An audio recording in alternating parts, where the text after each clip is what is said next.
Blessings, one and all, and welcome to the Infinite Journey podcast. I'm Paul James Caiden, and today we are going to talk about experiencing divine love.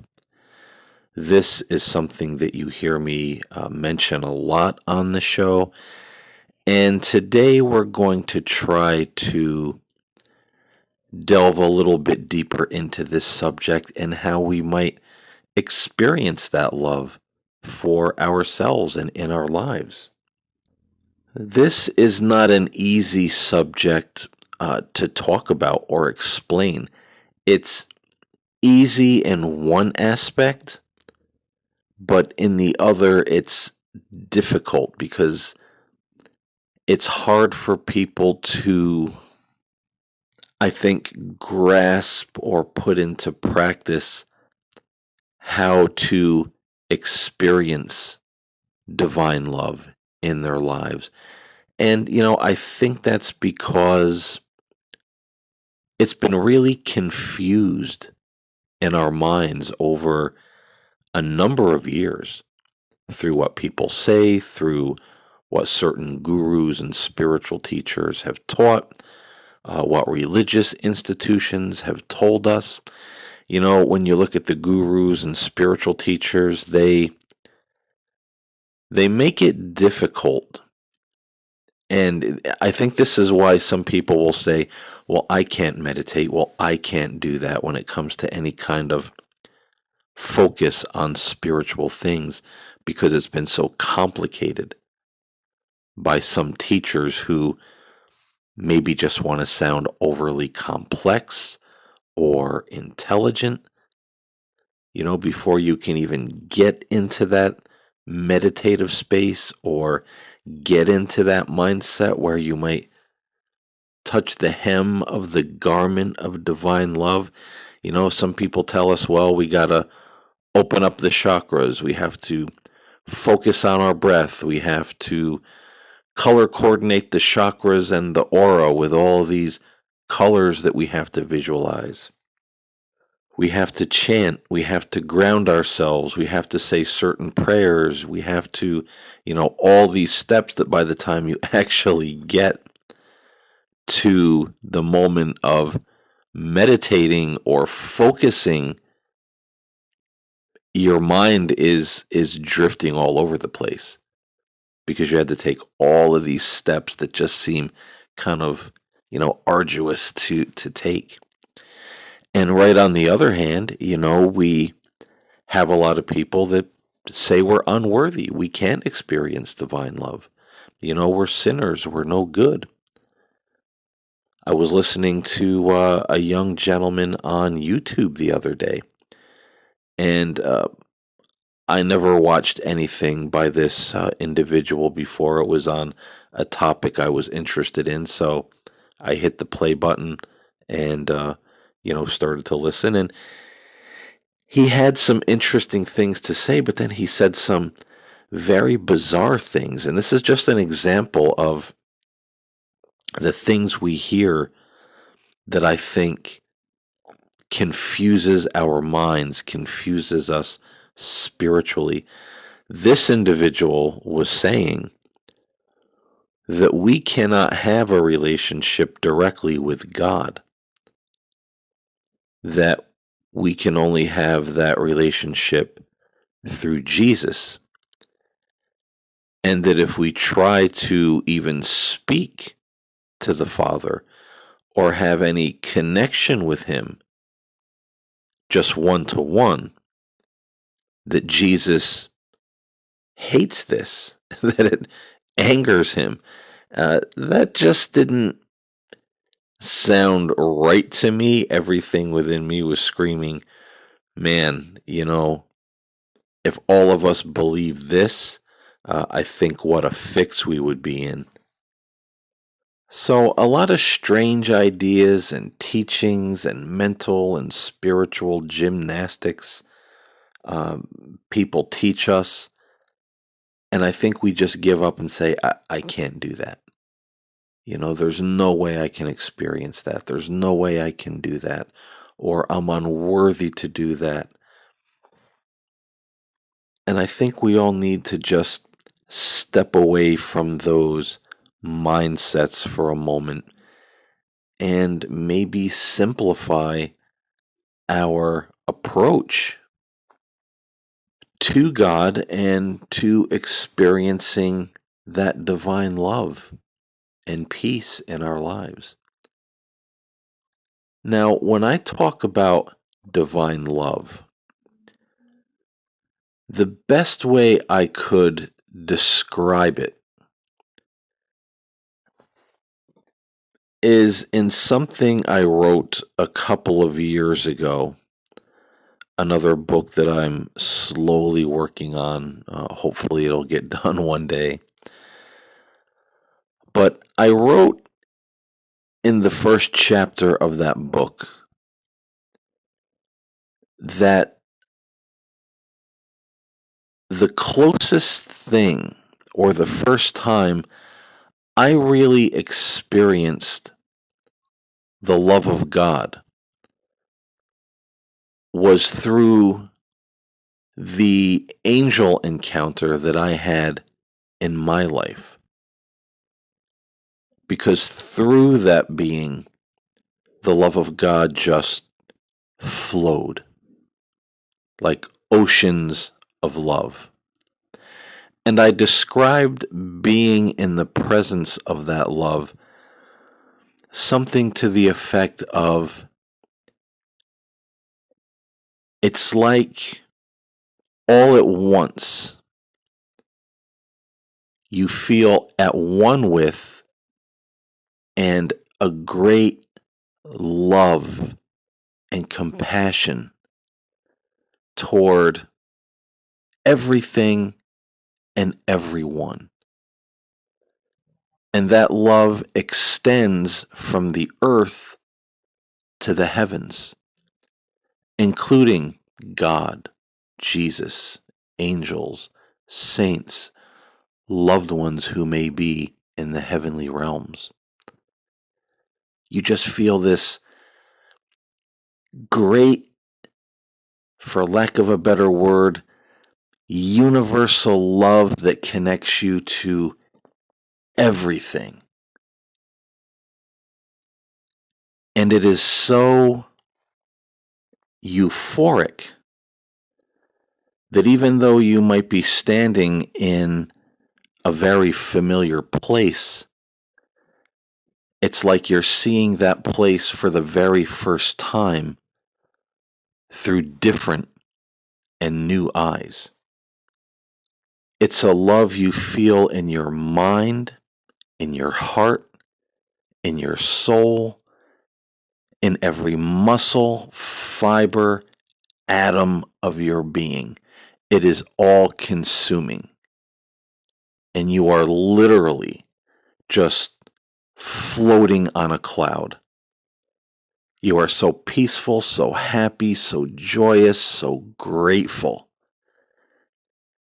It's just the most wonderful feeling you could ever experience, and it goes beyond words to describe. And I wrote in that particular piece that that love doesn't need words to be expressed. You know and feel what the other person or the other being, the angel in this case, is thinking. You know what they're saying to you just by looking at you. That love says everything.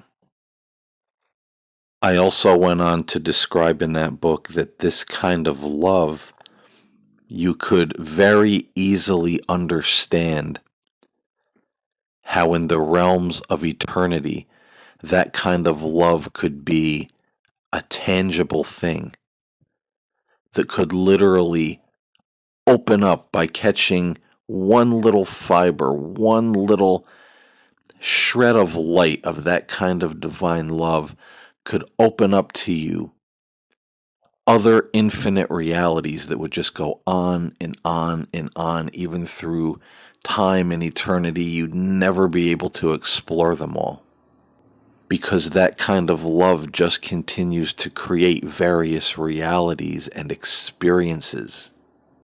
And it never stagnates. It never stops expanding and growing. And when you experience that kind of love, even for a couple of seconds or a minute, 5 minutes, or if you're fortunate enough to have uh, an extended period of time where you're just wrapped in that kind of love and you're just kind of floating through your day with this big smile on your face and this big smile inside of your heart because you just feel so incredibly wonderful. Once you experience that for even just a moment, that is when you realize what's really important. And that all of the things in this world, all of the hatred, all of the fighting, all of the things that we worry about, all of the things that we allow to burden us, all of the things we allow to distract us, all of the things that this world tries to throw in our path to distract us from that heavenly reality, while the world of matter just said, no, this is reality. This is what you have to deal with. This is the most powerful and daunting thing that you must face. You look at all that and you just realize it's nothing. It really is, as some people would say, just an illusion. It's smoke and mirrors that you just start to walk past and walk through, because you start to realize at that moment, even through that glass dimly, what the ultimate reality truly is and what it feels like. And it surpasses everything. And the odd thing about it is, well, I guess it isn't so odd. When you feel that kind of love, one of the first things you think about and desire to do and be is to be a reflection of that kind of love to other people in this world. And then, equally, most importantly, the second thing you want is for everybody in the world to experience it. Because you know this is the experience where lives are going to change. The world is going to change. People are going to change. We're going to look at ourselves. We're going to look at the world we live in, the way we live our lives, and we're going to say, how foolish is this? We're like mere infants in a playpen with all of these nonsensical toys that we bicker and fight over and cause all this drama and hatred and hurting of our fellow man and woman. And we start to realize that these toys aren't what's important. But in the same respect, we start to feel we have to be more responsible with those toys, because that's a way of being a reflection of that love in other people's lives. If I have an abundance, I will give to you. If I have certain wisdom or experiences, I will share them with you. If you're having trouble, if you're feeling hurt, if you're feeling alone, if you have a challenge that you need somebody to lean on and help you through, you get to the point where you want to be the angel for other people. Now imagine what kind of world we would live in if everybody had that experience and everybody lived accordingly.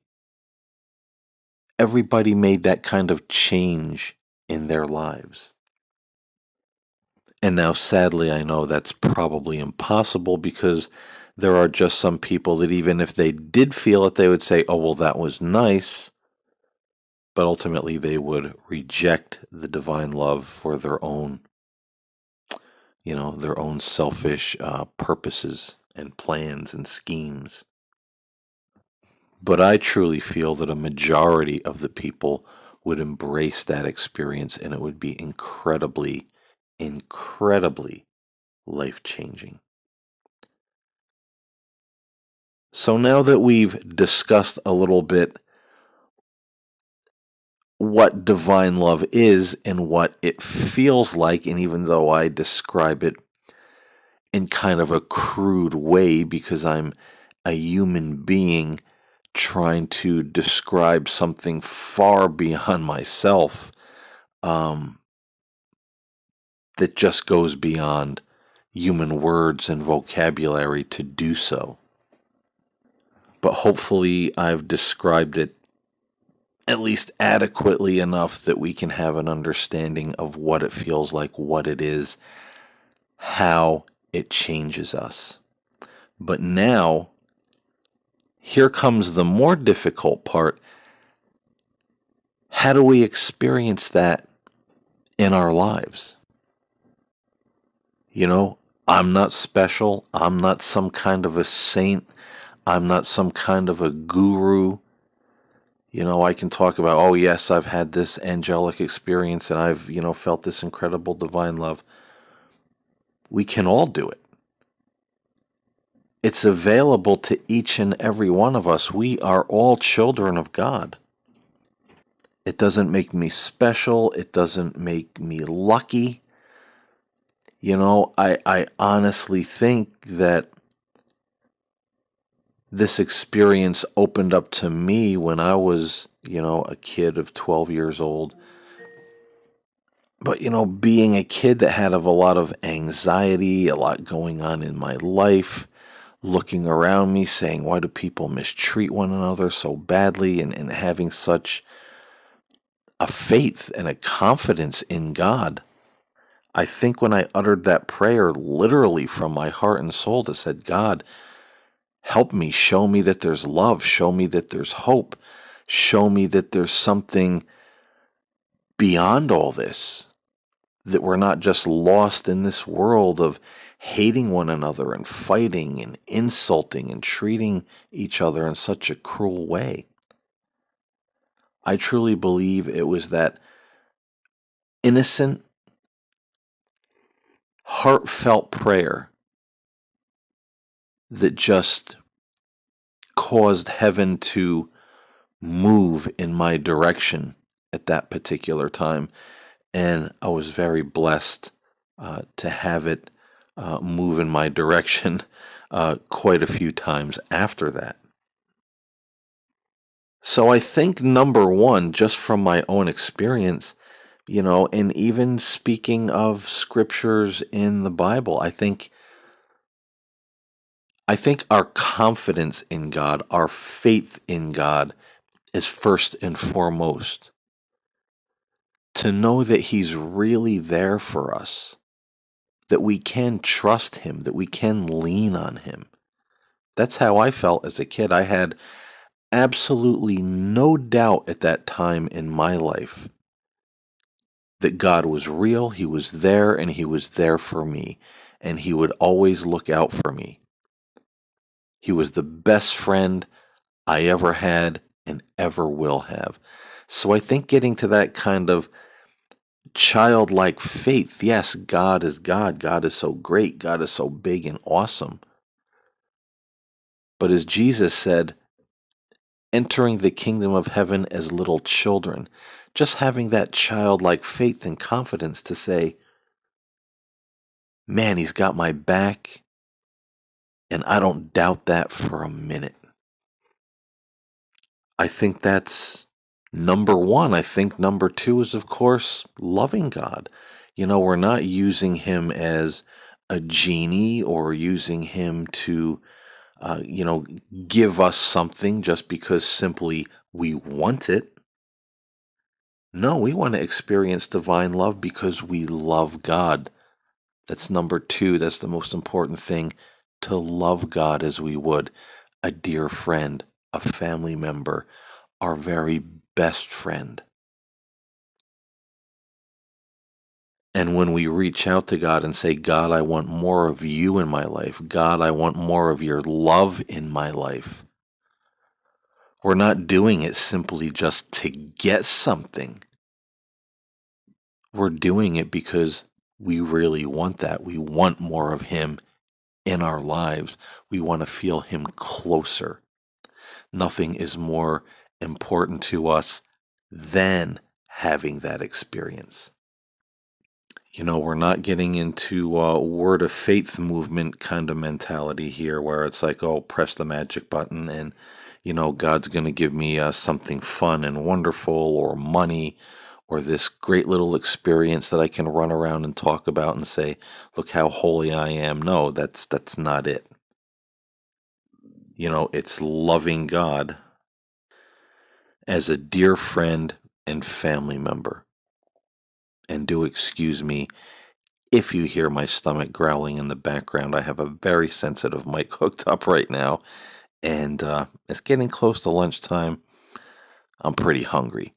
But that being said, let's sally forth. Uh, you know, believing in God, having confidence in God, having faith in God, but loving God. Just like that kind of person you love so much, you just want them around because you just want to be with them. It doesn't matter what you're doing, going for a ride, sitting around talking, watching a movie, just being in the presence of that person, you are satisfied.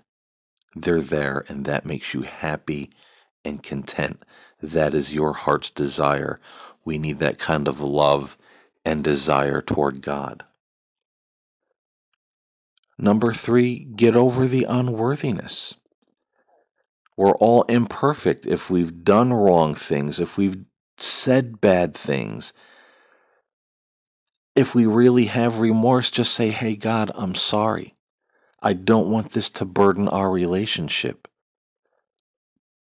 Please forgive me.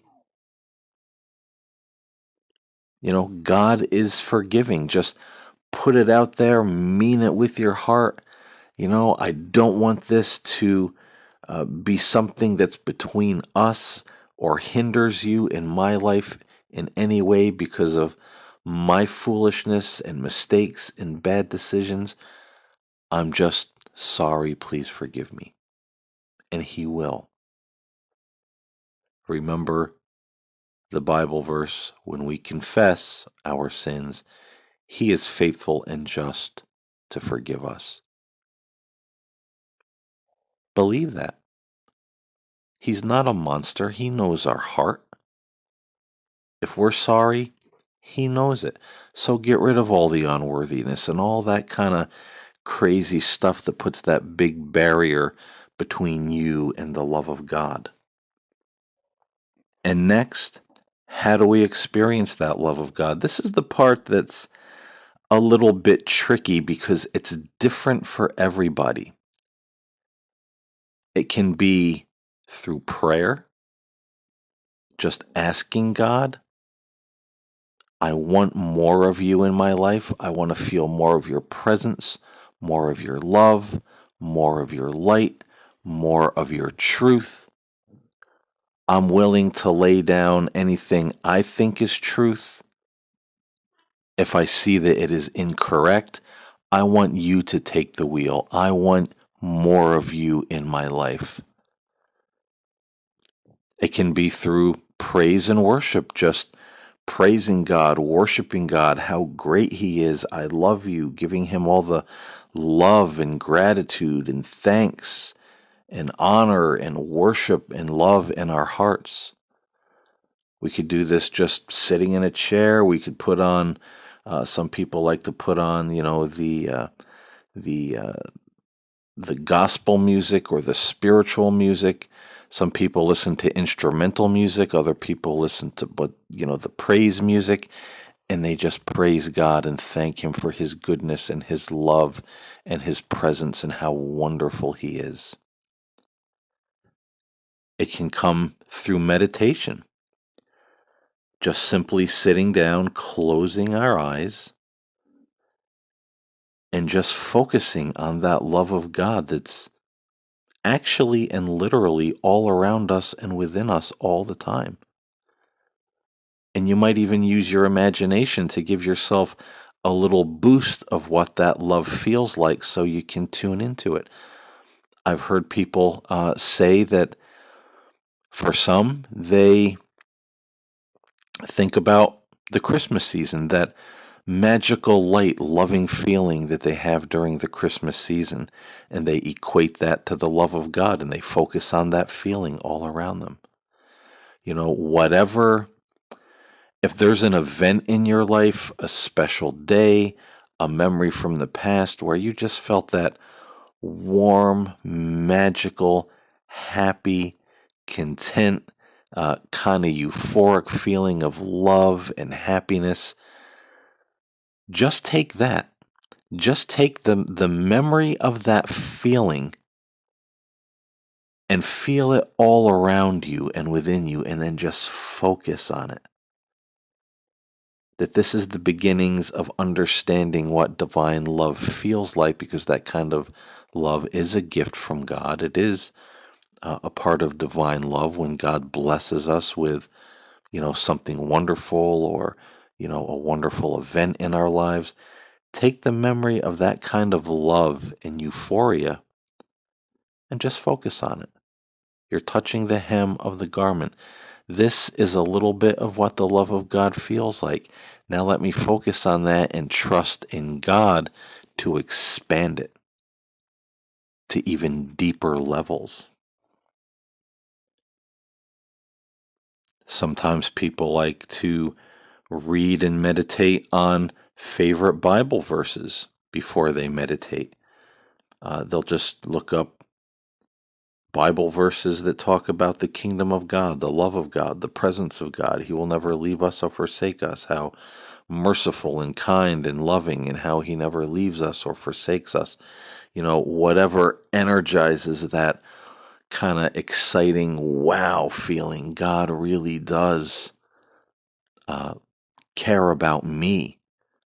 And some people use that as their form of meditation. They don't close their eyes. You don't have to focus, on that feeling of love, just by meditating on those scriptures and maybe thinking about that love that's all around you. That can open you up and bring that kind of love experience into your life.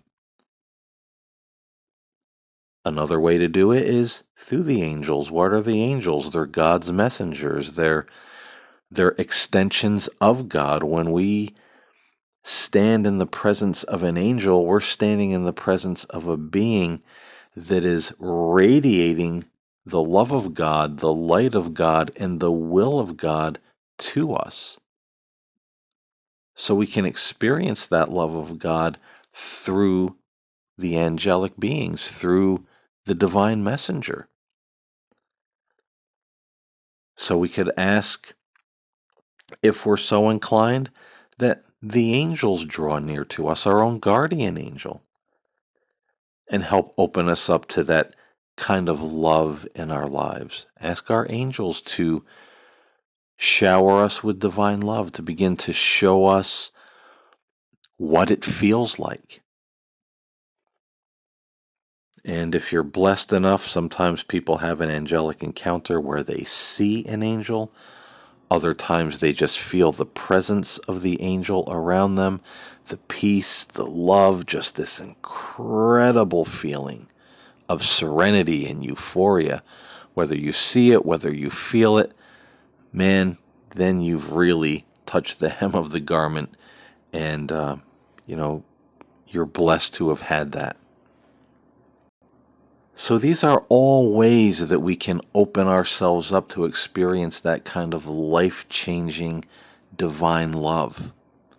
And again, it's different for everybody. What what works for me may not work for the next person. We have to experiment with all these different ways that I've just mentioned and see what opens up our faith, our heart, our soul, and just says, I'm ready to receive it. And it comes, not because God's withholding it, but because we need to open up to the experience. Remember the words of Christ. He always said, your faith made you whole.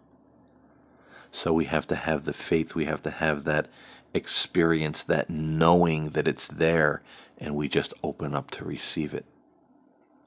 It's like a flower opening up to receive the rays of the sun.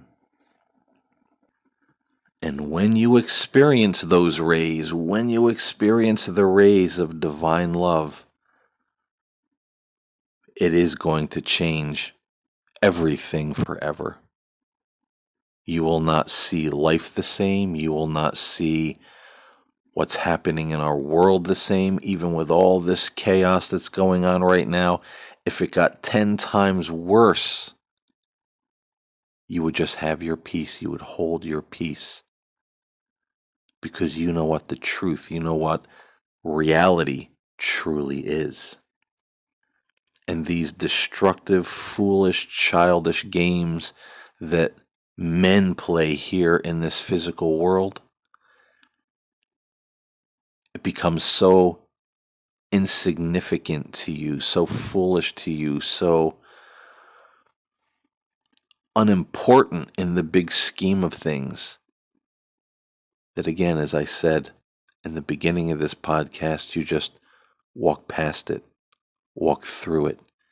It's just smoke and mirrors. You know who you are. You know who your God is. You know where you're going. You know where you are returning to when you leave this world. So all of this isn't so scary.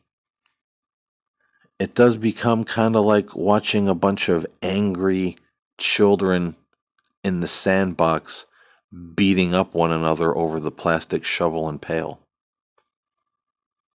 Certainly, you will desire to help and be that reflection of divine love and desire those children in the sandbox to experience the divine love for themselves. But what those children are doing that might be violent or destructive or mean or hateful or immature, it doesn't move you. It doesn't scare you. It doesn't frighten you. It doesn't make you have those moments, oh my God, what if?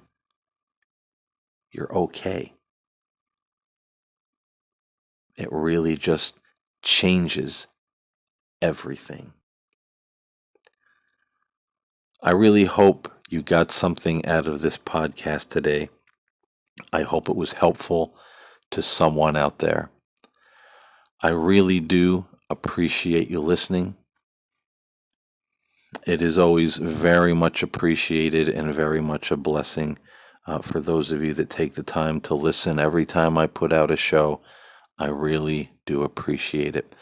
If you ever have any questions or comments, please feel free to email me at nocturnalmagic@gmail.com. My email will be in the podcast description below. I'm always open, talking to people or taking show suggestions if there's something someone would like me to do a show about. This is kind of like an interactive community, where we're all just coming together around this awesome idea of the infinite journey. So thank you again for listening. I wish you peace, blessings, health, and safety. Walk in love, strive for divine love. And I will see you next time here on the Infinite Journey podcast.